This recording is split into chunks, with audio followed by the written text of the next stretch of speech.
৯০-এর দশকে পাবলিক পরীক্ষা মানেই ছিল এক অদৃশ্য আতঙ্ক, নকলের মহামারী। কেন্দ্রের বাইরে সাজানো উত্তরপত্র, ভেতরে গোপনে বহন করা চিরকুট, আর পুরো ব্যবস্থাকে ঘিরে এক প্রকার ওপেন সিক্রেট সংস্কৃতি। পরীক্ষার স্বচ্ছতা তখন প্রশ্নের মুখে, শিক্ষা ব্যবস্থা ছিল বড় সংকটে।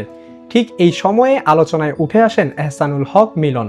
কারো কাছে তিনি ছিলেন শৃঙ্খলার প্রতীক, আবার শিক্ষার্থীদের একাংশের কাছে নকল বিরোধী জম। যুক্তরাষ্ট্রে অবস্থানকালে নাগরিকত্ব ত্যাগ করে দেশে ফিরে সক্রিয় রাজনীতিতে যোগ দেন তিনি। বাংলাদেশ জাতীয়তাবাদী দলে যুক্ত হয়ে সাংগঠনিক দক্ষতায় দ্রুত নিজ এলাকায় শক্ত অবস্থান তৈরি করেন। ১৯৯৬ সালে চাঁদপুর ১ আসন থেকে সংসদ সদস্য নির্বাচিত হয়ে জাতীয় রাজনীতিতে দৃশ্যমান হন।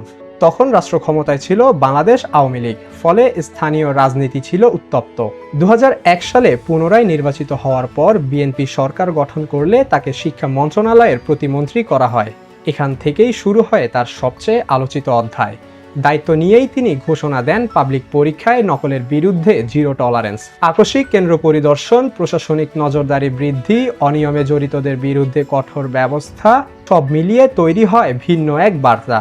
দ্রুত বিভিন্ন কেন্দ্রে পৌঁছাতে নিজ খরচে হেলিকপ্টার ব্যবহারের ঘটনাও তখন ব্যাপক আলোচনার জন্ম দেয়। সে সময় দাবি করা হয় পরীক্ষায় নকল উল্লেখযোগ্যভাবে কমে যায়। শিক্ষাঙ্গনে ছড়িয়ে পড়ে এক নতুন ভয়, নকল করলে মিলন এসে ধরবেন। রাজনৈতিক অস্থিরতা আর নানা বিতর্কের ভেতরেও শিক্ষা খাতে তার কঠোর অবস্থান আলাদা করে চোখে পড়েছিল। দীর্ঘ সময় পর আবারও তার নাম নতুন করে আলোচনায়। চাঁদপুর ১ আসন থেকে পুনরায় নির্বাচিত হওয়ায় অনেকেই মনে করছেন সম্ভাব্য মন্ত্রিসভায় তিনি আবারও শিক্ষা মন্ত্রণালয়ের দায়িত্ব পেতে পারেন। প্রশ্ন এখন একটাই, ফিরে এলে কি আবারও দেখা যাবে সেই নকল বিরোধী অভিযান?